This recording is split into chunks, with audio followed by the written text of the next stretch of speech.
నల్గొండ జిల్లా నకిరేకల్ పట్టణ కేంద్రంలో ఓ ఎలక్ట్రిక్ స్కూటీ ఒక్కసారిగా మంటల్లో చిక్కుకుంది. ప్రయాణిస్తున్న సమయంలో స్కూటీ నుంచి ముందుగా పొగలు రావడంతో అప్రమత్తమైన వాహనదారుడు వెంటనే వాహనం నుంచి దిగిపోయాడు. క్షణాల్లోనే మంటలు భారీగా నేలకెరిగి స్కూటీ పూర్తిగా దగ్ధమైంది. ఈ ఘటనతో అక్కడ ఉన్న స్థానికులు ఒక్కసారిగా భయాందోళనకు గురయ్యారు. సమాచారం అందుకున్న స్థానికులు, అధికారులు మంటలను అదుపులోకి తీసుకొచ్చారు. ఈ ఘటనలో ఎలాంటి ప్రాణ నష్టం జరగకపోవడం ఊరట కలిగించింది. స్కూటీకి మంటలు ఎలా అంటుకున్నాయనే అంశంపై అధికారులు విచారణ చేపట్టారు.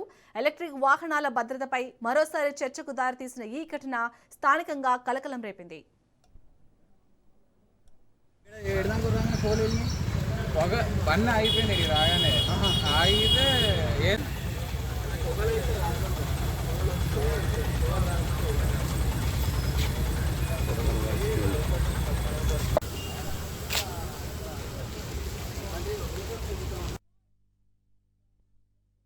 అక్కడ వర్షం పడుతుంది కదా అని అక్కడ జనాలు ఉన్నారు. అట్నే వాసన వస్తుందని స్టేడియం కాడికి వద్దామని ఇటు వచ్చిన బండి ఆగిపోయింది. ఆగింది కానీ చెట్టు కింద పెడితే పొగలు వచ్చినాయి. ఏదో డిక్కీలో సామాన్ ఉంటే సామాన్ తీసి అప్పటికి పొగలు ఎక్కువైతే అట్నే. ఏ ఊరు మీది? ఇక్కడ పాములా. ఎప్పుడు కొన్నారు? ఏ కంపెనీ బండి ఇది? నాది కాదు, ఇది మా పెద్దమ్మదా. ఏ కంపెనీ?